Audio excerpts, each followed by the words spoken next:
आज हम बात करेंगे 9वीं की मैथ है, चैप्टर नंबर 3 है, एक्सरसाइज 3.3 का क्वेश्चन नंबर 1 है। ठीक है, क्वेश्चन नंबर 1 करने से पहले हम थोड़ा सा कॉन्सेप्ट ले लेते हैं क्या इसमें चलना क्या है। क्वेश्चन नंबर 1 में वो क्या कह रहा है, वो कह रहा है कि एक ए सेट है जिसमें इस सेट के अंदर 4 मेंबर्स हैं 1 2 3 4। वो कह रहा है फाइंड द फॉलोइंग रिलेशंस।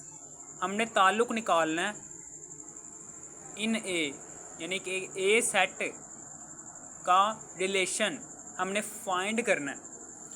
कह रहा state the domain and range of each relation. वो कहता है हर रिलेशन की डोमेन और रेंज ये दोनों भी फाइंड करनी है।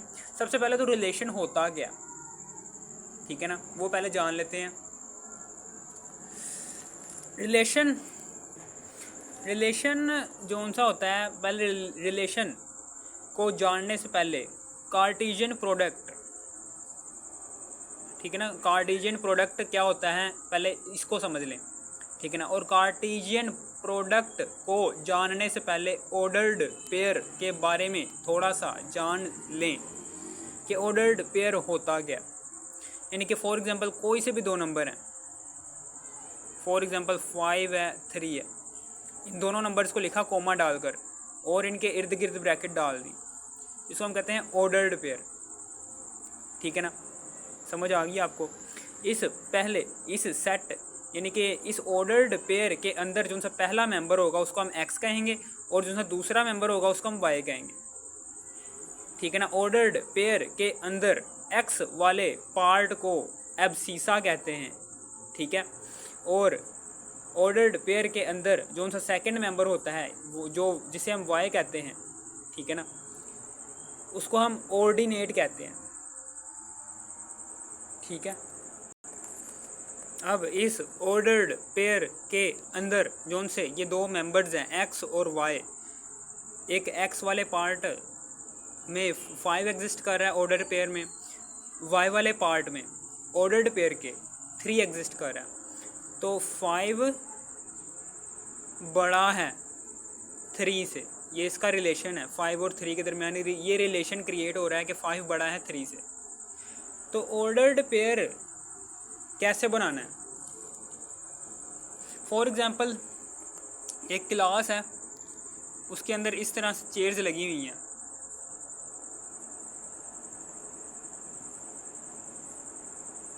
ये चेयर्स इस तरह से लगी हुई हैं, ठीक है।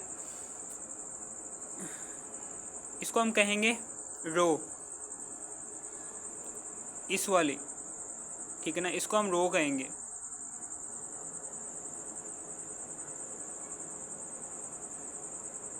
और इस चीज़ को जब हम लंबाई में देखेंगे ना तो इसको कहेंगे हम कॉलम। ये क्या है, ये कॉलम है,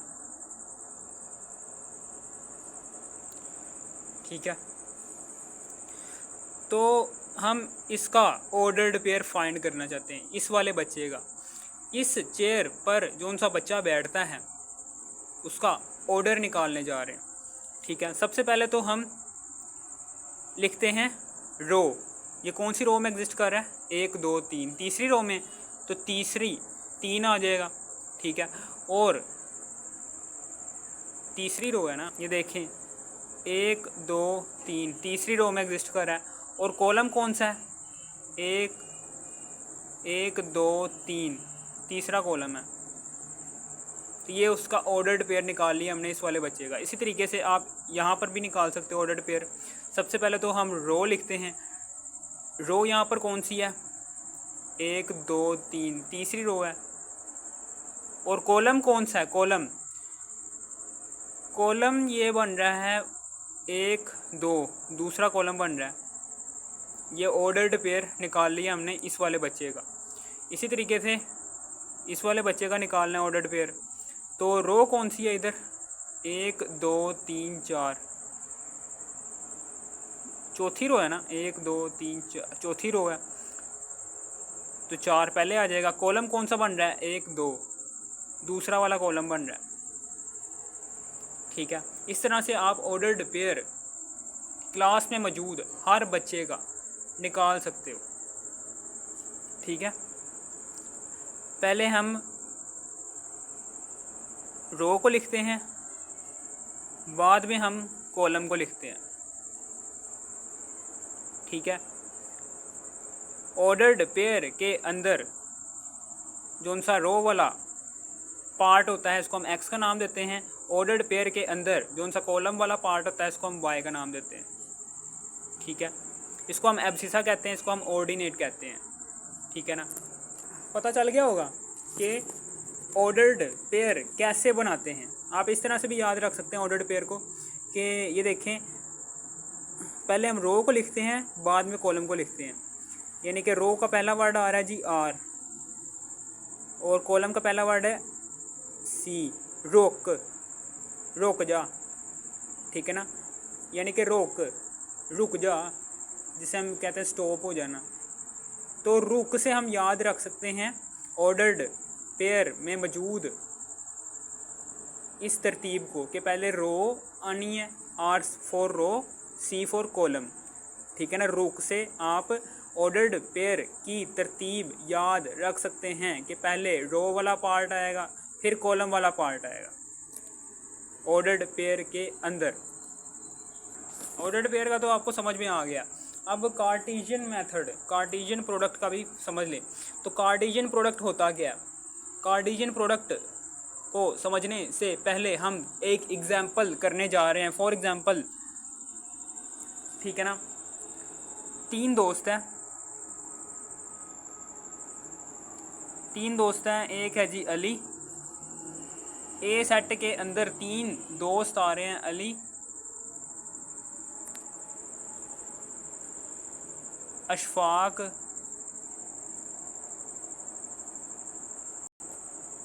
हसन,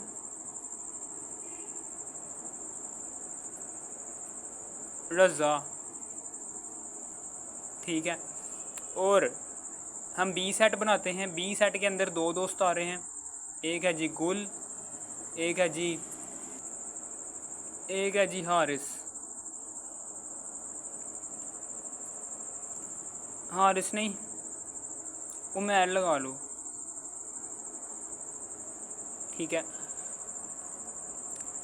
तो ये वाले जो उनसे तीन स्टूडेंट्स हैं ये साथ में आ रहे हैं क्लास के अंदर, और ये जो उनसे गुल और उमैर हैं ये क्लास के अंदर मौजूद हैं। ठीक है ना। ये प्रेजेंट हैं क्लास के अंदर, जबकि ये बाहर से आ रहे हैं। ये कहाँ से आ रहे हैं? बाहर से आ रहे हैं। ठीक है। तो हम यहाँ पर इनका रिलेशन देखने जा रहे हैं। सबसे पहले तो अली का हम पहला लेटर ए लिखते हैं, हसन का पहला लेटर एच लिखते हैं, रज़ा का पहला लेटर आर लिखते हैं। इसी तरीके से एक और बनाते हैं। इसमें दूसरे सेट में मौजूद जोन से मेंबर्स हैं उनके पहले पहले लेटर लिखते हैं। यानी कि गुल का पहला लेटर है जी, उमैर का पहला लेटर है जी यू। अब चूंकि ये अली बाहर से आ रहा है, ठीक है ना, तो ये जब ये क्लास के अंदर एंटर होगा तो ये पहले गुल से सलाम लेगा, फिर ये उमैर से सलाम लेगा। इसी तरीके से ये जो उनसा हसन है ये भी ऐसे ही है। ये हसन जब क्लास के अंदर एंटर होगा तो ये गुल से भी सलाम लेगा और उमैर से भी सलाम लेगा। इसी तरीके से जो उनसा रज़ा है ये भी जब क्लास के अंदर एंटर होगा तो ये गुल से भी सलाम लेगा और उमैर से भी सलाम लेगा। ठीक है। समझ आ गई आपको? यानी कि ये उनसा अली है, ये जो उनसा अली है, अली ये पहले गुल से सलाम लेगा। यानी कि इसका ऑर्डर्ड पेयर क्या बनेगा? पहले आएगा ए, फिर आएगा जी। इसी तरीके से अली ने उमैर के साथ भी सलाम लिया तो इसका ऑर्डर्ड पेयर कैसे बनेगा? ए यू।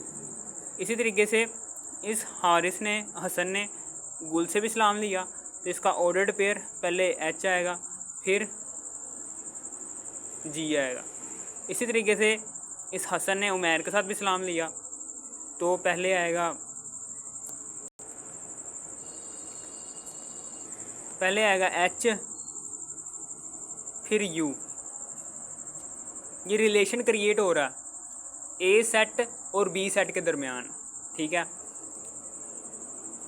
इसी तरीके से ये रज़ा क्लास के अंदर एंटर हुआ, इसने गुल के साथ सलाम लिया, यानी कि आर और जी। इसी तरीके से रज़ा ने उमैर के साथ भी सलाम लिया क्लास के अंदर एंटर होने के बाद, तो आर फिर यू।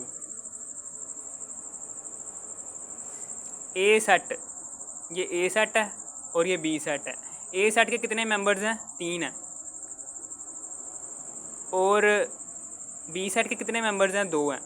जब इन दोनों को मल्टीप्लाई करोगे 3 दूनी 6, तो 6 ऑर्डर्ड पेयर बनने चाहिए। कितने? 6 बनने चाहिए। 6 बने हैं, 1 2 3 4 5 6, हाँ 6 बने हैं। जब हम इन सारे के सारे ऑर्डर्ड पेयर्स को एक ब्रैकेट के अंदर क्लोज कर देते हैं, करली ब्रैकेट्स के अंदर क्लोज कर देते हैं, तो ये कार्टेशियन प्रोडक्ट बन जाएगा। ये क्या बन गया है? कार्टेशियन। ये है जी आपकी कार्टेशियन प्रोडक्ट, या फिर आप इसको ए क्रॉस बी लिख लो, यानी कि हमने यहाँ पर ए क्रॉस बी किया, यानी कि बी ए सेट और बी सेट का आप इसमें क्रॉस करवाया, यानी कि ये सारे के सारे ऑर्डर्ड पेयर का आपको पता है ना, पहला ऑर्डर्ड पेयर के अंदर जिनसा पहला मेंबर आ रहा होता है उसको हम एक्स कहते हैं, ऑर्डर्ड पेयर के अंदर दूसरा मेंबर आ रहा होता है उसको हम वाई कहते हैं, ठीक है ना। एक्स वाला मेंबर रो होता है और वाई वाला मेंबर कॉलम होता है, ठीक है ना। ये जब हम इन सारे के सारे ऑर्डर्ड पेयर्स को करली ब्रैकेट्स में बंद कर देते हैं, 2 सेट्स के दरमियान जब हम क्रॉस करवाते हैं, तब कार्टेशियन प्रोडक्ट बन जाती है हमारी। ये सारे के सारे कार्टेशियन प्रोडक्ट है। ये क्या है? ये कार्टेशियन प्रोडक्ट आ गई। कार्टेशियन प्रोडक्ट आ गया हमारे पास। जब हम इस कार्टेशियन प्रोडक्ट में मौजूद जितने भी ऑर्डर्ड पेयर्स हैं, इनमें से कुछ ऑर्डर्ड पेयर, सारे नहीं, कुछ ऑर्डर्ड पेयर, फॉर एग्जांपल मैं ये वाला उठाता हूँ ए यू, और एच जी उठाता हूँ। कुछ ऑर्डर्ड पेयर्स को उठाकर करली ब्रैकेट्स में क्लोज कर दो, ठीक है, तो ये बन जाएगा रिलेशन।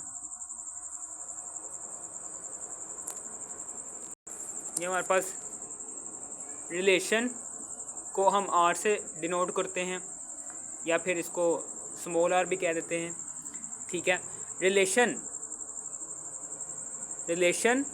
पहले हमें कार्टेशियन प्रोडक्ट पता होनी चाहिए। कार्टेशियन प्रोडक्ट में मौजूद जितने भी ऑर्डर्ड पेयर हैं वो सारे के सारे जब आपके पास आ जाए, यानी कि कार्टेशियन प्रोडक्ट आपको पता हो, तो रिलेशन ऑटोमेटिकली आप बना सकते हैं, क्योंकि रिलेशन कार्टेशियन प्रोडक्ट में मौजूद ऑर्डर्ड पेयर से ही बनेगा रिलेशन। सारे के सारे ऑर्डर्ड पेयर रिलेशन के सेट में नहीं लिखने, ठीक है ना। कुछ ऑर्डर्ड पेयर लिखने हैं कार्टेशियन प्रोडक्ट के रिलेशन के सेट के अंदर, यानी कि ये सबसेट है इसका, ठीक है। Relation is the subset of Cartesian product, ठीक है। ओके, समझ आ गई होगी आपको बात, ठीक है। रिलेशन की भी समझ आ गई, कार्टेशियन प्रोडक्ट की भी समझ आ गई, ऑर्डर्ड पेयर क्या होता है उसकी भी समझ आ गई। ओके, अब आगे, अब ये देखें क्वेश्चन नंबर 1 पे अब आते हैं हम। वो कह रहा है कि 4 ए इज इक्वल टू 1 2 3 4, यानी कि ए सेट दे दिया, उसके अंदर जिसके अंदर 4 मेंबर्स हैं 1 2 3 4। फाइंड द फॉलोइंग रिलेशंस, हमने रिलेशन फाइंड करना है इन ए के अंदर रिलेशन फाइंड करना, यानी कि ठीक है।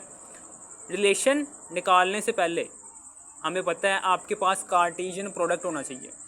कार्टेशियन प्रोडक्ट आपके पास जब आ जाएगा तभी रिलेशन आप निकाल सकते हैं 2 सेट्स के माबैन। अब यहाँ पर दूसरा सेट तो हमें नहीं दिया हुआ, ठीक है, तो हम ए को ही ए से मल्टीप्लाई करवा देंगे, यानी कि ए मल्टीप्लाई बाय ए, यानी कि ए का ही कार्टेशियन प्रोडक्ट फाइंड करेंगे हम ए के साथ, ठीक है। चूँकि उसने यहाँ पर दूसरा सेट नहीं दिया हुआ, बी सेट नहीं दिया हुआ, कोई दूसरा सेट नहीं दिया हुआ, तो इसलिए हम ए को ए से ही मल्टीप्लाई करवाएंगे और कार्टेशियन प्रोडक्ट फाइंड कर लेंगे। तो ए सेट क्या है हमारे पास 1 2 3 4 मल्टीप्लाई बाय 1 2 3 4। अब हम यहाँ से निकाल लेते हैं, हमें पता है कि अब ठीक है ना, हर एक मेंबर ठीक है ना दूसरे सेट में मौजूद हर एक मेंबर से सलाम करेगा, यानी कि पहला जो सा ये है पहले ये इसके साथ सलाम करेगा, यानी कि 1 1 के साथ सलाम करेगा, ठीक है। फिर ये 1 2 के साथ सलाम करेगा और फिर 1 3 के साथ सलाम करेगा। ये बाहर से सेट आ रहा है, ये अंदर मौजूद सेट है। तो बाहर मौजूद जब सेट अंदर आएगा, तो अंदर जब आएगा तो ये सेट में मौजूद हर मेंबर, पहले सेट में मौजूद हर मेंबर दूसरे सेट के हर मेंबर से सलाम लेगा और ऑर्डर्ड पेयर तैयार होते चले जाएंगे। ये 1 पहले आएगा और 4 आ गया, यानी कि इस पहले सेट में मौजूद पहला मेंबर जो सा था उसने दूसरे सेट में मौजूद सारे के सारे मेंबर से सलाम ले लिया है और ऑर्डर्ड पेयर 4 तैयार हो गए हैं। 1 2 3 4, चूँकि 4 मेंबर्स से सलाम लिया है दूसरे सेट के, तो इसलिए 4 ऑर्डर्ड पेयर तैयार हो गए हैं नीचे। इसी तरीके से ये 2 भी ऐसे ही चारों के साथ सलाम लेगा, 2 1 फिर 2 2 फिर 2 3 फिर 2 4। इसी तरीके से 3 भी ऐसे ही, 3 पहले 1 के साथ जाएगा, फिर 3 2 के साथ, फिर 3 3 के साथ मुसाफिया करेगा, फिर 3 4 के साथ मिलेगा। यानी कि पहले सेट में मौजूद हर मेंबर दूसरे सेट में मौजूद हर मेंबर से बारी बारी मिलेगा और ऑर्डर्ड पेयर तैयार होते चले जाएंगे। ठीक है, समझ आ रही है ना कुछ बात।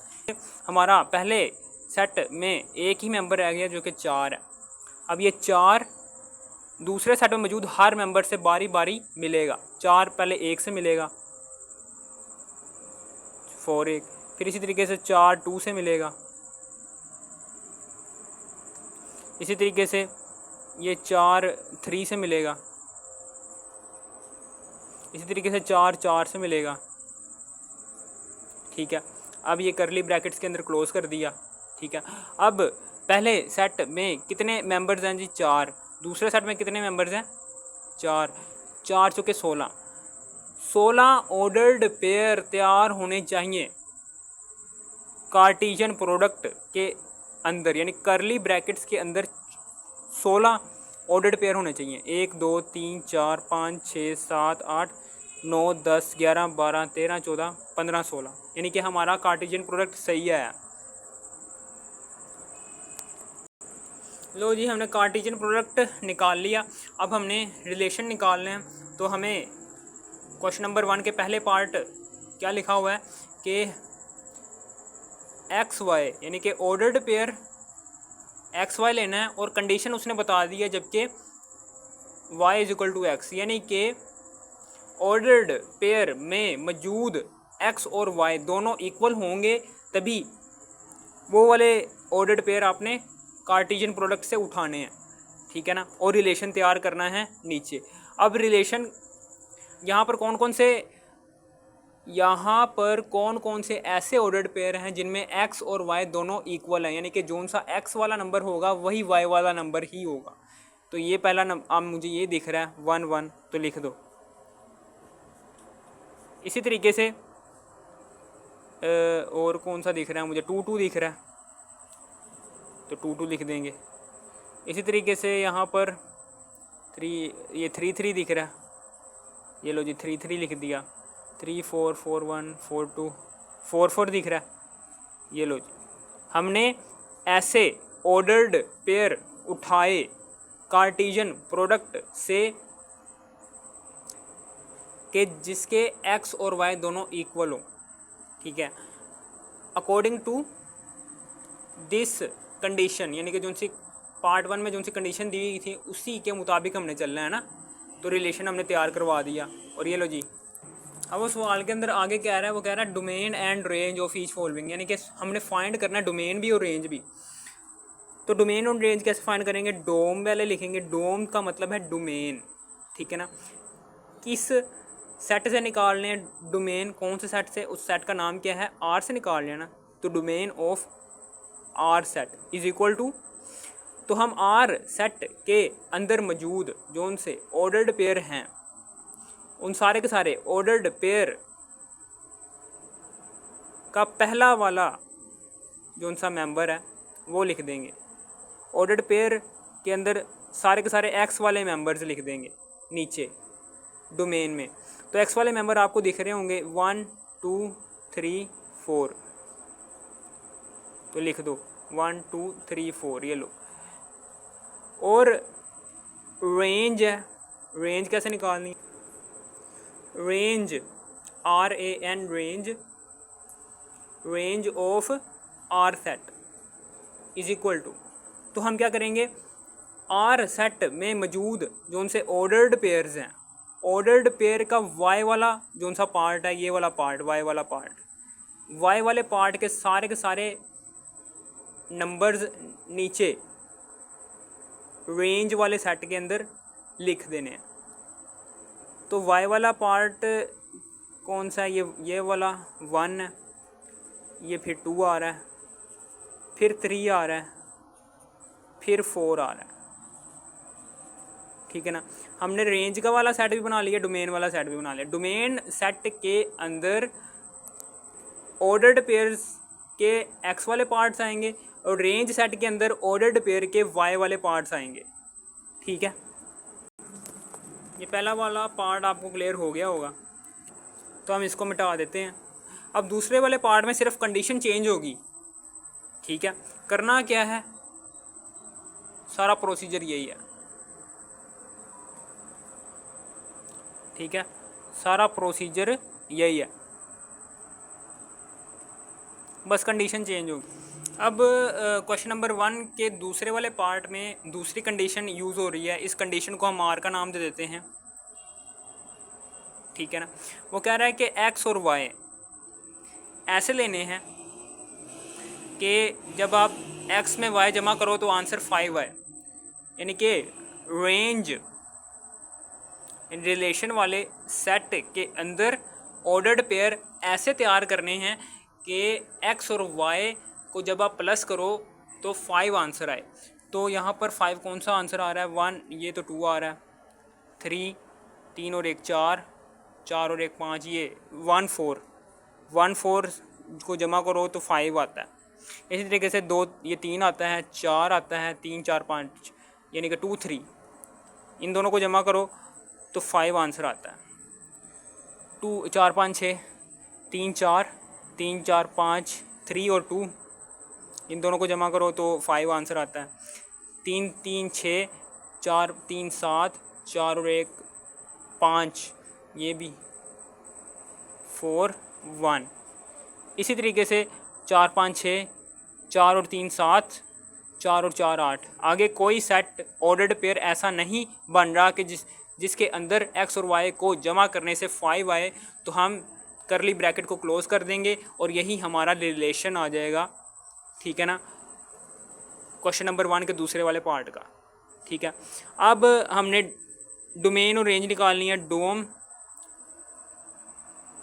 डोमेन ऑफ आर सेट, हमें पता है कि डोमेन के अंदर हम ऑर्डर्ड पेयर के एक्स वाले पार्ट लेते हैं। डोमेन सेट के अंदर हमने ऑर्डर्ड पेयर के एक्स वाले मेंबर्स लिखने होते हैं। एक्स वाला मेंबर यहाँ पर 5 1 है तो 1 लिख दो, यहाँ पर 2 है तो 2 लिख दो, यहाँ पर एक्स वाला मेंबर 3 है तो 3 लिख दो, यहाँ पर एक्स वाला मेंबर 4 है तो 4 लिख दो, ठीक है ना। और range of R set, range of R set is equal to, हमें पता है कि रेंज सेट के अंदर ऑर्डर्ड पेयर के वाई वाले पार्ट्स होते हैं। तो वाई वाला पार्ट यहाँ पर 4 है पहले ऑर्डर्ड पेयर में, दूसरे वाले ऑर्डर्ड पेयर में वाई वाला पार्ट 3 है, तीसरे ऑर्डर्ड पेयर में वाई वाला पार्ट 2 है, और चौथे ऑर्डर्ड पेयर के अंदर रिलेशन के सेट में 1 आ रहा है। यानी कि ऑर्डर्ड पेयर का आखिरी वाला जो सा ऑर्डर्ड पेयर है उसमें जो सा वाई वाला पार्ट है वो 1 है, तो 1 लिख देंगे। ये लो जी, ये हमारा हो गया, ये वाला हो गया क्लियर, क्वेश्चन नंबर 1 का दूसरा वाला पार्ट। ठीक है ना। अब तीसरे वाले पार्ट की तरफ चलते हैं। अब क्वेश्चन नंबर 1 के तीसरे वाले पार्ट में जो सी कंडीशन सेटिस्फाई करनी है हमने, वो ये करनी है कि जब आप x और प्लस y को जमा करो तो जो सा आंसर बने वो 5 से छोटा बने। ठीक है, ये वाली कंडीशन सेटिस्फाई करनी है। तो हम क्या करेंगे, इसको हम r का नाम दे देंगे, r के इक्वल रख देंगे। r का मतलब रिलेशन हम निकालना चाहते हैं। ठीक है ना।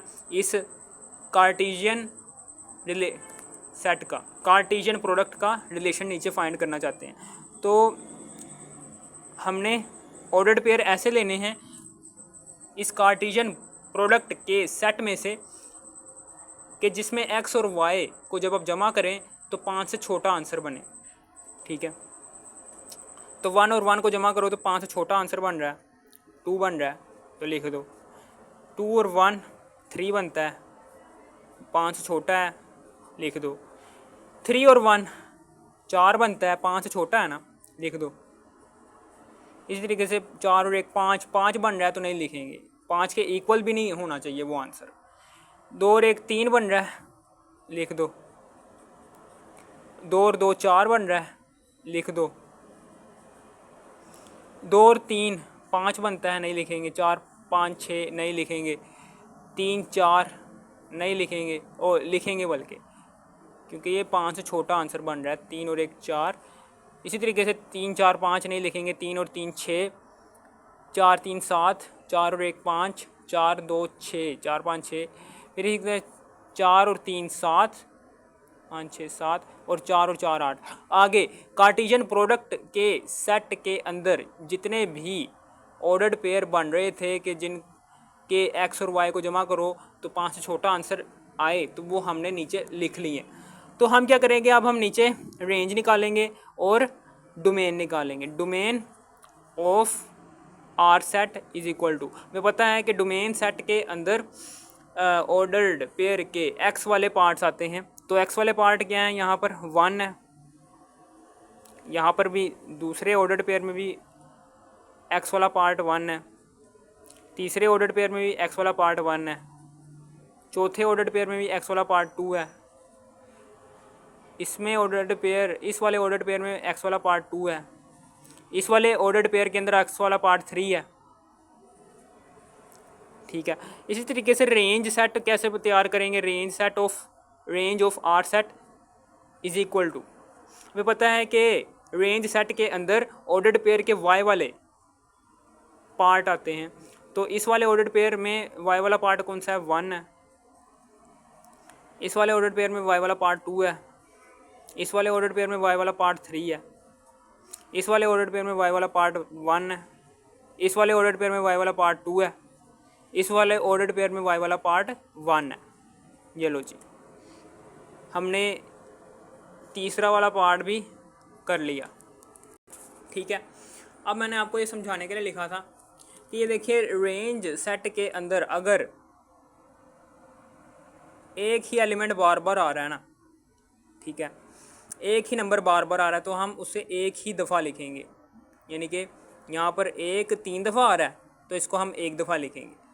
2 दफ़ा आ रहा है तो इसको हम 1 दफ़ा लिखेंगे। 3 1 दफ़ा ही आ रहा है तो इसको हम 1 दफ़ा लिखेंगे। इसी तरीके से यहाँ पर 1 कितनी दफ़ा आ रहा है, 1 2 3 दफ़ा आ रहा है तो हम इसको 1 दफ़ा ही लिखेंगे रेंज सेट के अंदर। इसी तरीके से 2 दफ़ा आ रहा है, 1 और 2, इसको भी हम रेंज सेट के अंदर 1 दफ़ा ही लिखेंगे। और 3 जो सा है वो 3 1 ही दफ़ा आ रहा है, इसको हम रेंज सेट के अंदर 1 ही दफ़ा लिखेंगे। ठीक है ना, इसलिए रेंज सेट इस तरह से बनाना है, ना कि इस तरह से। ये रोंग है, ठीक है। ये मैंने बस आपको समझाने के लिए बनाया था, ताकि आप ऐसी गलती ना करो पेपर के अंदर, ठीक है। ये हो गया हमारा तैयार। ये लो जी, हमारा ये भी हो गया सोल्व, ठीक है। हमने यहाँ पर कौन सी कंडीशन, तीसरे पार्ट में कौन सी कंडीशन को सॉल्व किया कि एक्स और वाई का आंसर 5 से छोटा आना चाहिए, ठीक है। अब ये लास्ट पार्ट में हमने कौन सी कंडीशन सेटिस्फाई करनी है, ठीक है ना। सबसे पहले तो हम इस कंडीशन को आर का नाम दे देंगे। इसमें हमने एक्स और वाई ऐसे लेने हैं कि जिनका आंसर 5 से बड़ा है, ठीक है ना। ये देखिए, 2 डंडे जिस तरफ होंगे वो वाली चीज़ बड़ी होगी, और एक डंडा जिस तरफ होगा वो चीज़ छोटी होगी, यानी कि एक्स प्लस वाई बड़ा होना चाहिए 5 से, ठीक है। ऐसे ऑर्डर्ड पेयर हमने कार्टेशियन प्रोडक्ट के सेट से उठाने हैं कि जिनमें एक्स और वाई को जब आप जमा करो तो हमारा जो सा आंसर है वो 5 से बड़ा है, ठीक है ना। तो हम रिलेशन तैयार करते हैं। ये देखिए, 1 और 1 2 आ रहा है, 5 से बड़ा नहीं आ रहा तो नहीं लिखेंगे। 2 और 1 3 नहीं लिखेंगे। 3 और 1 4 नहीं लिखेंगे। 4 और 1 5 नहीं लिखेंगे। 5 आ रहा है, 5 से बड़ा नहीं आ रहा, ठीक है ना। 2 और 1 3 नहीं लिखेंगे। 2 2 4 नहीं लिखेंगे। 3 4 5 नहीं लिखेंगे। 4 5 6, इन दोनों को जमा करने से 5 से बड़ा आंसर आ रहा है तो 2 4 लिख देंगे। 2 और 4। इसी तरीके से 3 और 1 4 नहीं लिखेंगे। 3 4 5 नहीं लिखेंगे। 3 3 6 ये लिखेंगे। इन दोनों एक्स और वाई को जमा करने से आंसर 5 से बड़ा आ रहा है। 4 और 3 7 लिखेंगे। 4 और 1 5 नहीं लिखेंगे। 4 5 6 लिखेंगे। 4 2। इसी तरीके से 4 3 4 3 7 होता है, 5 से बड़ा होता है। एक्स और वाई को जमा करने से 7 आ रहा है, 5 से बड़ा नंबर आ रहा है तो लिखेंगे। इसी तरीके से 4 और 4 8 होता है, जो कि 5 से बड़ा आंसर आ रहा है, तो इस वाले ऑर्डर्ड पेयर को भी हम रिलेशन के सेट के अंदर लिखेंगे, ठीक है ना। अब हम डोमेन और रेंज निकालते हैं। Domain of R set is equal to, domain set के अंदर हमने ऑर्डर्ड पेयर के एक्स वाले पार्ट्स लिखने होते हैं। एक्स वाले पार्ट यहाँ पर कौन कौन से हैं? 2 3, यहाँ पर 2 आ जाएगा। 3 यहाँ पर 2 दफ़ा आ रहा है तो 1 दफ़ा लिखेंगे। इसी तरीके से 4 4 4 4 3 दफ़ा आ रहा है एक्स वाले ऑर्डर्ड पेयर में, तो 1 ही दफ़ा लिखेंगे। अब range of R set, range set के अंदर ऑर्डर्ड पेयर के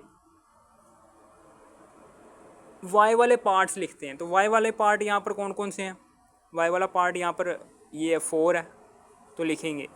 ये 3 है तो लिखेंगे। इसी तरीके से 4 हमने 1 दफ़ा लिख दिया ना रेंज सेट के अंदर, तो दोबारा नहीं लिखेंगे। 4 फिर आ रहा है, फिर 4 आ रहा है, ओहो सॉरी, ये 4 लिख दिया। ये वाई वाला पार्ट यहाँ पर 3 है तो 3 लिख दिया। 4 है, फिर से आ रहा है 4 वाई वाले पार्ट के अंदर, तो नहीं लिखेंगे। ऑर्डर्ड पेयर के वाई वाले पार्ट के अंदर अब 2 आ रहा है तो लिखेंगे। ऑर्डर्ड पेयर के वाई वाले पार्ट के अंदर 3 आ रहा है, जबकि रेंज वाले सेट के अंदर हमने 3 लिख दिया है तो दोबारा नहीं लिखेंगे। अब ये देखें, अब ऑर्डर्ड पेयर के वाई वाले पार्ट के अंदर 4 आ रहा है, जबकि रेंज सेट में हमने 4 1 दफ़ा लिख दिया ना, तो दोबारा हमने यहाँ पर 4 नहीं लिखना, ठीक है ना। लो जी, हमारा रेंज वाला सेट भी तैयार हो गया। 2 3 4 2 3 4, ठीक है। ये लो जी, हमने यहाँ पर क्वेश्चन नंबर 1 के सारे पार्ट्स हल कर लिए हैं। इसमें हमने कंडीशंस, मुख्तलिफ़ कंडीशंस को सेटिस्फाई करना था कार्टेशियन प्रोडक्ट में मौजूद ऑर्डर्ड पेयर को उठाकर, ठीक है ना। रिलेशन तैयार करना था, और रिलेशन हमने अकॉर्डिंग टू कंडीशन, जो उनसी सवाल के अंदर कंडीशन दी गई है उसी से ही तैयार करना था, तो हमने कर दिया, ठीक है। अगर आपने एक्सरसाइज 3.3 के बाकी पार्ट देखना तो आपने इसी वीडियो के टाइटल पर क्लिक करना है। इसी वीडियो के टाइटल पर क्लिक करने के बाद इसी वीडियो की डिस्क्रिप्शन में जाने के बाद एक्सरसाइज 3.3 के बाकी पार्ट्स भी देख लेना, ठीक है ना। अगर आपको इस वीडियो की ज़रा सी भी थोड़ी सी भी समझ आ गई हो, इस वीडियो को कर दो लाइक और सब्सक्राइब और शेयर भी कर देना। Thanks for watching me.